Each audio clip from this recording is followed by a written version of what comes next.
Carpooling with yourself saves gas. Once upon a time in a bustling city where gas prices were skyrocketing, there lived a guy named Alex.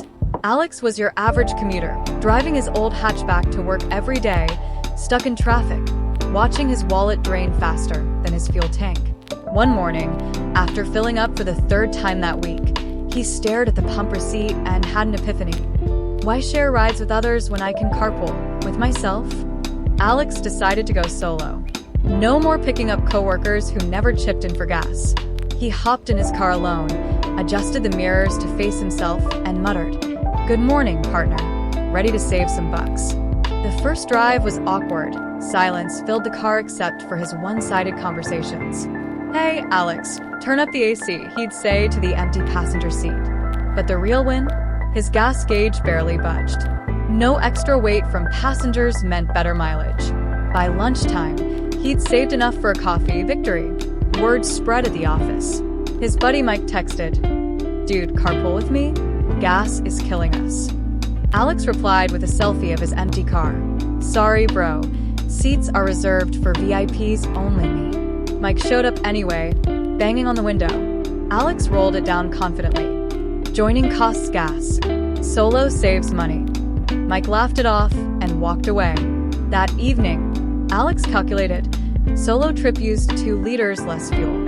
"Science," he declared, high-fiving his rearview mirror. Alex turned it into a routine. Morning pep talks. You're the driver and the DJ. No arguments over music. Snack time. All chips for him, no sharing. He even installed a dummy passenger, a pillow named Echo, for dramatic effect in TikToks. See?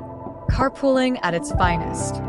Traffic jams became meditation sessions, whispering affirmations like, "One person, one heartbeat, 0 drama." Gas bills dropped 30%. Neighbors started staring, but Alex waved proudly. Join the club alone. Temptation struck when a cute barista flagged him down for a lift. "Hop in," he almost said, but then remembered. Extra weight equals extra cost. "Sorry, full capacity."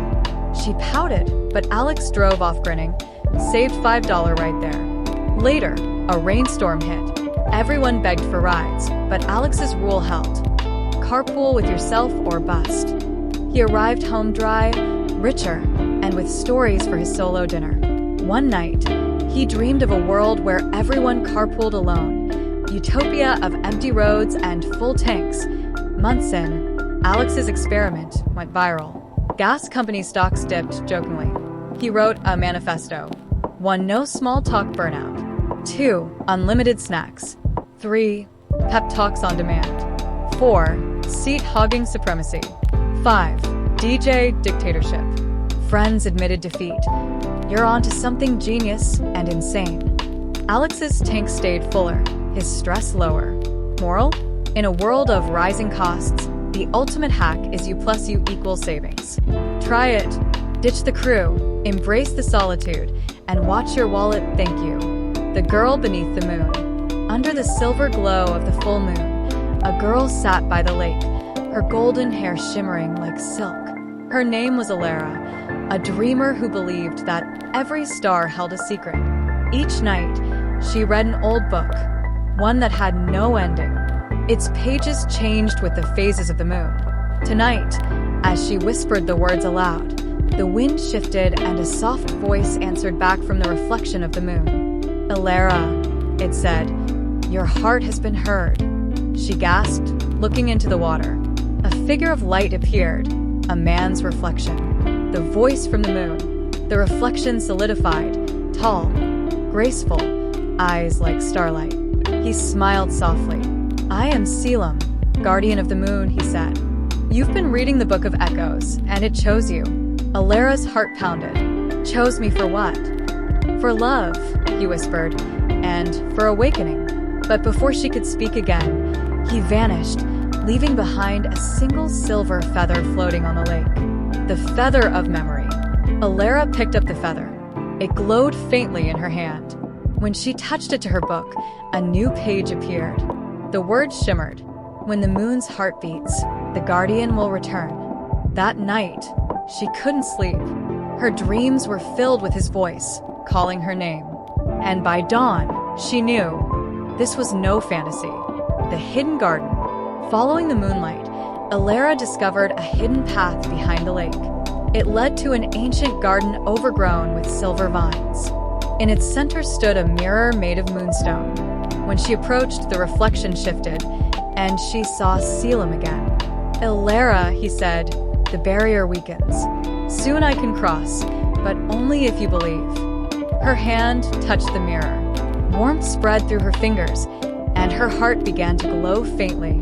The spell of connection. Each night, Alara returned. She read aloud from the Book of Echoes, and each word drew Selim closer.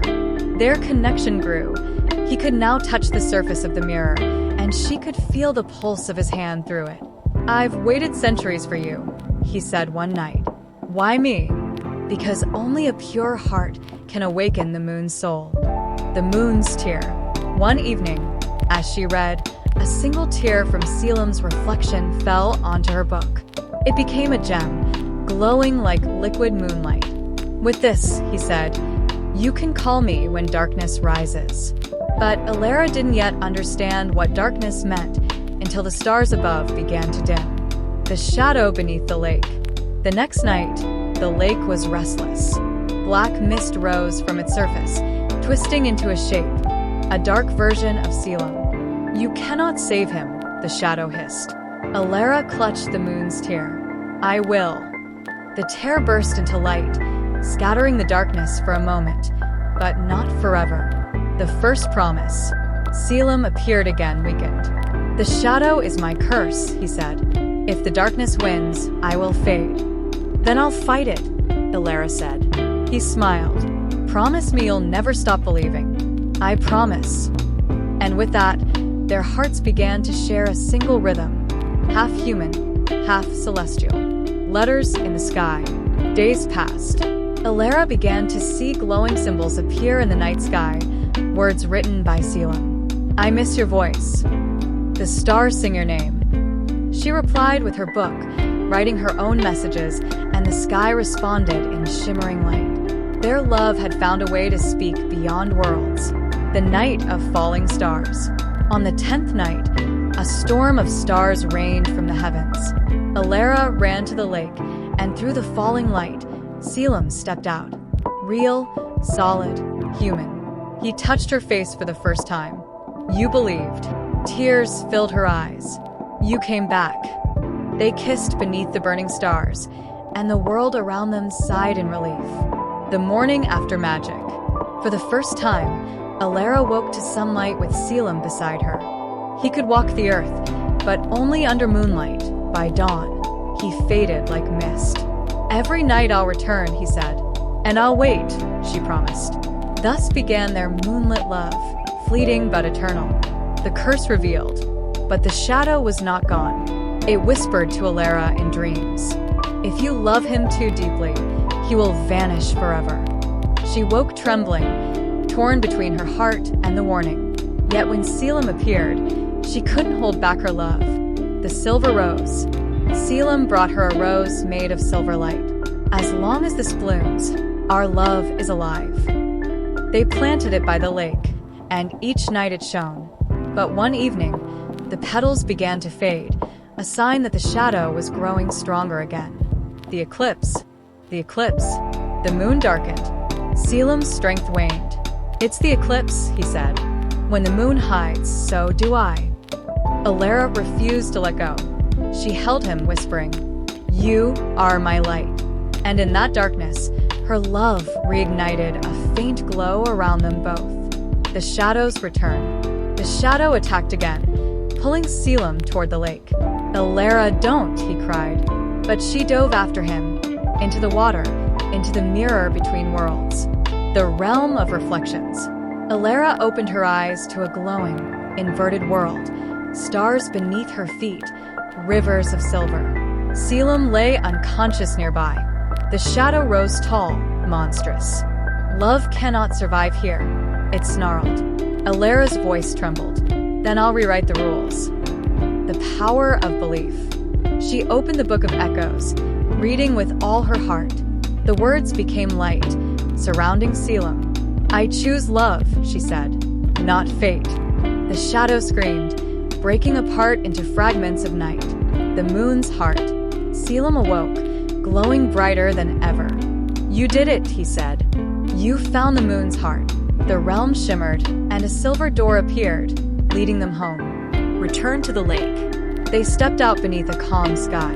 The rose bloomed again, brighter than before. "Is it over?" Alara asked. Selim smiled. "No, it's just the beginning." The dance of light.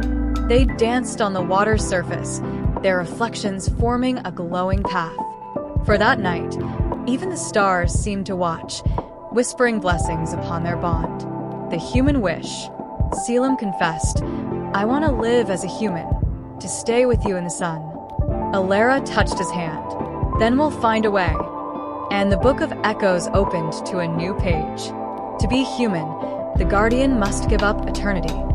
The choice. Selim hesitated. "If I do this, I'll grow old, forget the stars." Alara looked into his eyes. "Then we'll make new memories together." The ritual of dawn. As dawn approached, Selim stood at the lake's edge. He placed the moon's tear on the water and whispered his farewell to eternity.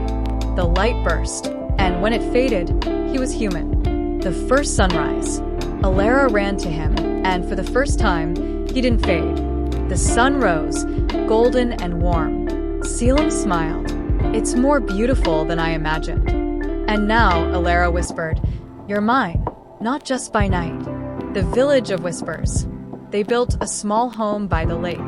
Villagers often saw the moon glow brighter above them, unaware that love itself lived there. The forgotten book. Years passed. The Book of Echoes slowly faded, its pages blank. Alara hid it beneath the roots of the silver rose. "We don't need magic anymore," she said. The twilight memory. When Alara grew older, she often sat by the lake reading invisible words to the moon, remembering the guardian who became her world. The final moonrise. One night, as she closed her eyes, Selim held her hand. "I will wait on the other side of the light," he said softly. "Forever." She smiled. Forever is just another sunrise away. The reunion beyond. When her spirit rose, she found herself once more beneath the glowing moon, young, radiant, timeless. Selim stood waiting. "Welcome home, my moonlit girl." Eternal light. They walked hand in hand across the starlit lake. The moon brightened until it filled the sky completely, sealing their love into its light. From that night onward, when lovers look up at the moon, they see two faint figures, reading together beneath the stars. And the Book of Echoes begins again, whispering, "Love never ends. It only changes form." Crescent moon, the end and the beginning.